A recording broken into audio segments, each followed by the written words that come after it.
Hello and welcome back to Bookmark Chronicles. Today I'm doing my May wrap up. So it was a pretty decent reading month. Started off not great, ended not great, but everything in the middle was pretty good. The first book that I read was The Guest List by Lucy Foley. I did not enjoy this. I was actually quite disappointed in it. I feel like this is hyped up a lot and I don't think it deserves the hype. It's one that's often compared to And Then There Were None by Agatha Christie, and it is sort of similar. There is a wedding taking place on this random island, so you have all these people on the island and they cannot get off. Only one person dies, but at the beginning of the book you don't know who has died or who killed them. Mild spoilers, if you don't want to know anything, just go ahead to the next book, but I feel like the main takeaway from this was the audacity of white men, because essentially this one guy has ruined all of these other people's lives because he thinks he's the shit and that he is deserving of everything and doesn't care who he screws over and how. But everybody thinks he's so charming and he's so great and whatever, and I'm just like, what was the point? Like, this was time wasted that I cannot get back, so would not recommend this. So here's an interesting thing. The next 3 books that I'm going to mention I enjoyed. I rated them all 4.5 stars.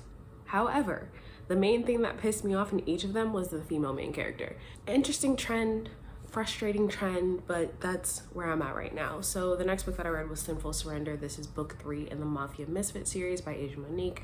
Again, this series is about a bunch of Black Mafia families, and in this one it is a second chance romance as well, and I really like that. I really loved the male main character, Mateo.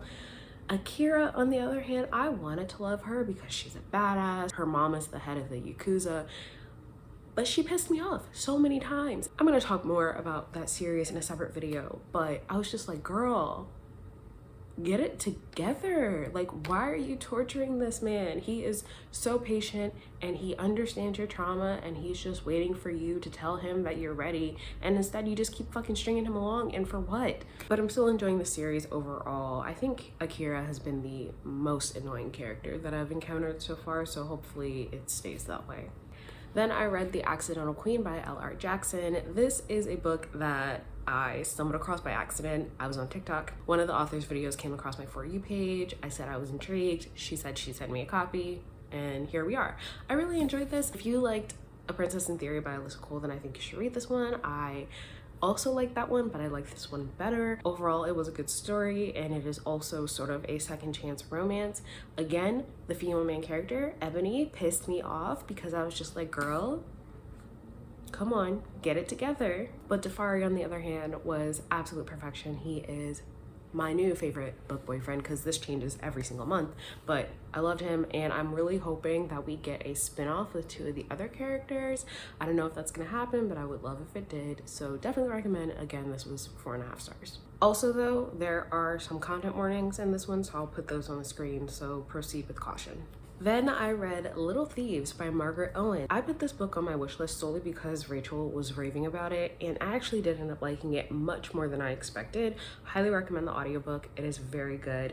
In this, we are following Vanya, who is the goddaughter of Fortune and Death. I don't really want to say much else because I don't want to give anything away, but I really enjoyed it. It was actually really good. Like, the dynamic between the characters, the storyline that we're following, I enjoyed all of it so much more than I was expecting, and I figured that I would like it because Rachel liked it, but I was genuinely surprised at how much I actually ended up enjoying this story. So I would definitely recommend this one if you are a fan of YA fantasy.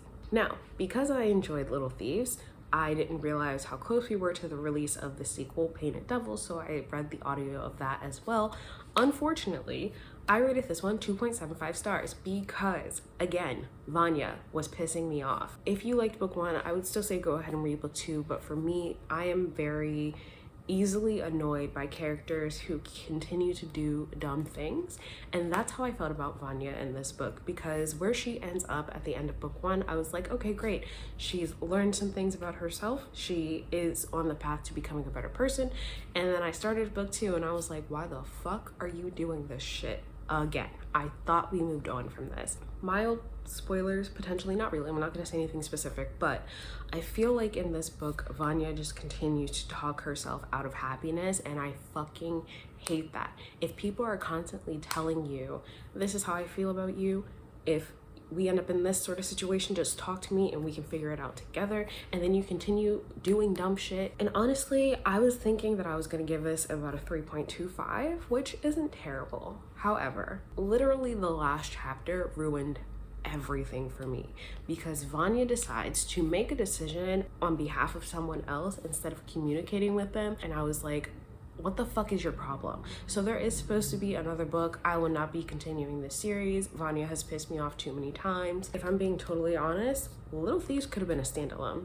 Where it ended, I would have been fine with. If literally the last chapter hadn't ended the way it did, I would be willing to continue the series, but I just don't think it's worth it anymore. My monthly buddy read with Robin this month was supposed to be Tristan Strong Punches a Hole in the Sky. However, we both DNF'd it, so that just didn't work out the way I expected. And I didn't like the voice, the authorial voice of the book, but also, I don't know, I just didn't care. And like, we get introduced to a character and I thought she was super fucking annoying. I tried reading it physically and on audio and it just didn't work for me. I DNF'd it probably around like 17%, and then Robin made it about 40 something percent, but at the end of the day, it just didn't work out for us. I'm really shocked that Robin and I both gave up on our buddy read this month. It's a little disappointing, but I guess that's bound to happen if we're reading one book every single month. So not that bad, I guess. But let me know if you have any of these or if they are on your TBR. Otherwise, that's all I have for you today, and I'll see you in the next video.